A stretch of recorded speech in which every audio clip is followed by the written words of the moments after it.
How many of you are aware of the Amanda Todd case? When she died, I was flying to Bermuda. Did not have easy access to media.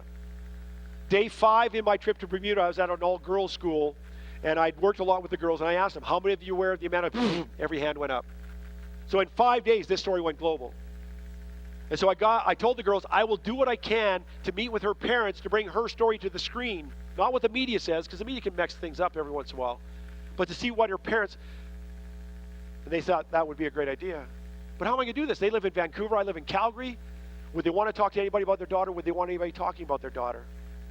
Well, I was fortunate enough to meet with Carol, Amanda's mom. In fact, yesterday, Carol was at our house and had supper with us. When I'm in Vancouver, I'm at her house. When she's in Calgary, she's at my house. And I drove her to the airport last night. So this is Amanda's story from her mom, Carol. Her nickname for Amanda was Princess Snowflake because she was individual, unique, different, and beautiful. On September 7th is when Amanda posted the video. On October 10th is when her mom found her body in her bedroom. October 10th is also my youngest daughter's birthday. February 17th, two and a half years ago, is when Carol and I got together for supper in Vancouver, 3-hour supper. Then 2 nights later, she came to my parent session.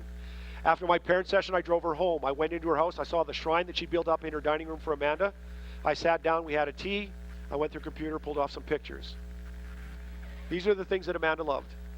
I think you could at least find one thing up there that you loved as well. She dreamed of being a famous singer so that everyone in the world would know who she was. I think it's interesting now that her lack of voice is why people know who she is. She was always there to help others with their issues, but I'm not sure anybody was there to help her with her issues. Favorite movie, if you've not seen Pay It Forward, that's one of my favorites. Grab yourself a box of Kleenex, sit down and watch it. It's a very cleansing movie. The other one I have not seen. At the memorial service in November, after she passed away, one of her friends got on stage in a theater and she said, bullies, they are selfish. Some now care about what they said, but it will never change what they did. To have broken down on so much, it is unbelievable. Her dad got on stage and said, a child with only an on or off switch, so it was either all or nothing. Carol got up and said, she has left behind a larger-than-life message that has sparked the world and has made it open its eyes, its ears, and its hearts.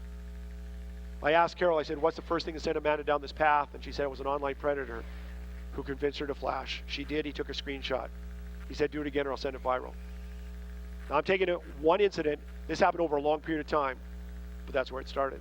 I'm also aware of people that will convince you to flash. You do that, and then they'll say, now get 3 of your girlfriends to do the same or I'll send it viral.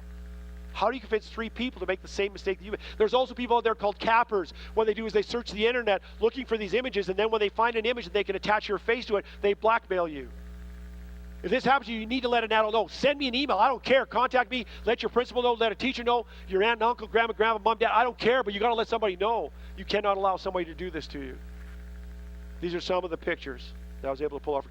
That's her brother, Chris. He is last year finished his 4th year at Simon Fraser University, and he's still going to school. He's going to be an engineer, and he's going to be into robotics and electrical and just everything. The guy's amazing, amazing. She was very much into fashion, so she knew exactly where all the colors had to go to be able to pull it off. This is her mom, Carol. Amazingly strong lady. Amazingly strong lady.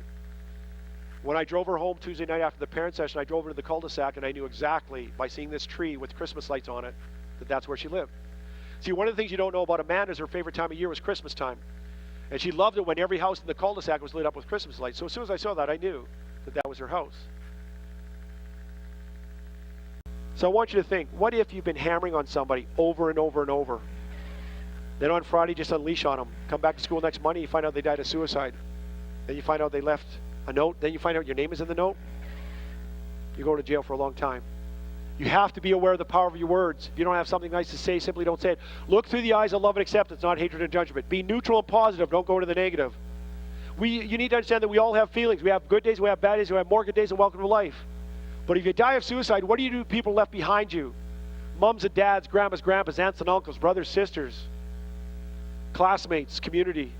I know whenever I go to school, there's certain students like a rock. You can say whatever you want to them. It's like water on a duck's back. It doesn't faze them all. But then they go home tonight and they find out their mom's got 2 weeks to live because she's dying of cancer, or dad was just killed in a motor vehicle accident. And all of a sudden, they're not rock anymore. They come back to school. They got all this stuff going on inside. They don't know how to share with you, and you just keep up dumping them and diss them like you normally do. And they may look at suicide as the only option.